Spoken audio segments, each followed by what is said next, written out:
Hello chess lovers, Soren here, and in this video I would like to share with you a very interesting game played by Judit Polgar. Her opponent is Lars Hansen, and this game was played in 1989 in Vejstrup. At the time of this game, Polgar was 13 years old, and she would achieve the title of Grandmaster only 2 years later in 1991, at the age of 15 years and 4 months. At the time, the youngest to have done so, breaking the record previously held by former world champion Bobby Fischer. But before starting the video, a nice puzzle for you: white to move and win the game. Please pause the video, find the solution, and post it in the comment section. Good luck. And now, without further ado, let's go back to our main game and see what happened on the board. Polgar opened up with e4 and e6 by Hansen. Black goes for French defense, d4, d5, knight c3, bishop b4. We have the Winawer variation, e5. Here the most popular move is c5, but black responded with the second most popular move, knight e7, a3, bishop takes c3, b takes c3, b6. Black is preparing to offer an exchange of light squared bishops in order to get rid of this bad French bishop. But now the white queen is jumping on g4 square, targeting black's king side using the absence of the dark squared bishop. Of course, in here there is nothing wrong with castling king side. There is not much white can do. This knight can successfully safeguard black's king side, but in our game after queen g4, black responded with king f8.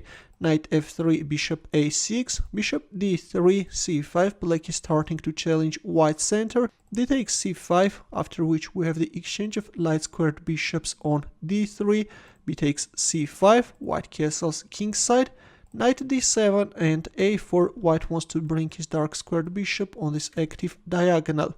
Knight c6. Instead of knight c6, actually it was better to play h6 and then g6 and then bring the king on g7 square.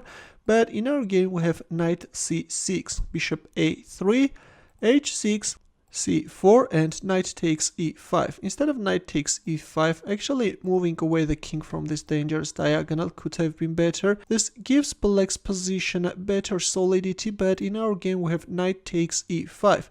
After which we have an exchange of knights on e5 square and then queen g3, knight c6, and then we have bishop takes c5, king g8, rook b1. The rook is occupying the open b file, king h7. Meanwhile, black is consolidating his position, rook b7, queen f6. Although it may seem that white has a slightly better position, but all in all the players have equal chances. C takes d5, e takes d5, queen g4, rook d8, h3, king g8, d4, rook e8 now, queen h5, rook d8. Black is first protecting the pawn, and then we'll start targeting the pawn on d4, rook e4, rook d3, and rook e1 check. Of course, capturing on d4 is not a good idea, because in the end of the day, black queen will no longer protect the pawn on f7, and white is getting an advantage. That's why in our game after rook d3 we have rook e1 check, king h2, queen takes f2, rook f3. White is blocking the queen's path and is coming after the pawn on f7. But in return we have queen g1 check, king g3, and g6. Black is neutralizing the queen takes f7 threat. Queen takes h6 and rook e2. At this point the players have equal chances. Although white has a dangerous attack, but black has created counter-attacking chances. With his last move, black came after the pawn on g2. And now if you capture the pawn on f7, black can win the pawn on g2 and then can easily give a perpetual check, and then the game will end up in a draw. But now I would like to read a small reference from Judit Polgar's book How I Bet Fischer's Record. Here is what she writes. We both had roughly 5 minutes left, and I considered that in such a sharp situation it would be difficult to play the best moves until the time control. I remember the inner excitement provoked by noticing the tactical idea carried out below, but also that I did my best not to show it. It is not a good idea to give the opponent hints about the surprise you have prepared for him. In here, Polgár played King h4, and here is what she writes about this move. An apparently innocuous move, as if I'm closing my eyes and running due to the fear of the check on g2, without really being able to prevent the capture. In fact, my far from obvious intention was to take the g5 square under control in order to create the threat of mate.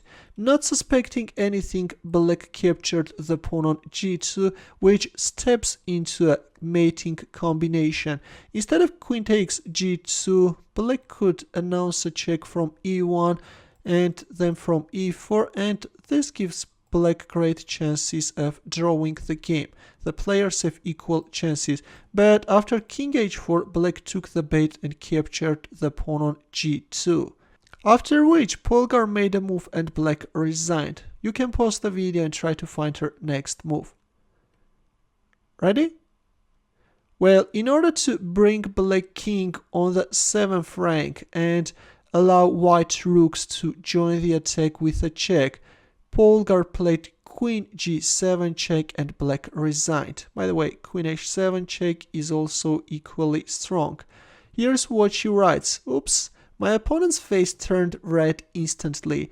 After a few moments of double checking the gravity of situation, he resigned. Now let's see what if King takes g7. In here, White can win the pawn on f7 with a check. Now if King h6, then Rook h7 checkmate. Now, can you understand the idea of playing King h4? The idea, as mentioned above, was to cover this g5 square, and if a move like King g8, then Rook g7 check, and then again Black king is getting checkmated.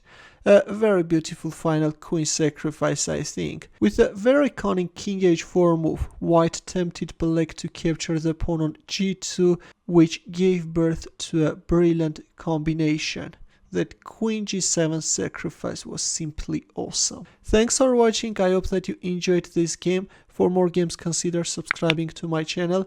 Also, press the bell button to get notified about new uploads. I will see you in my next video. Good luck.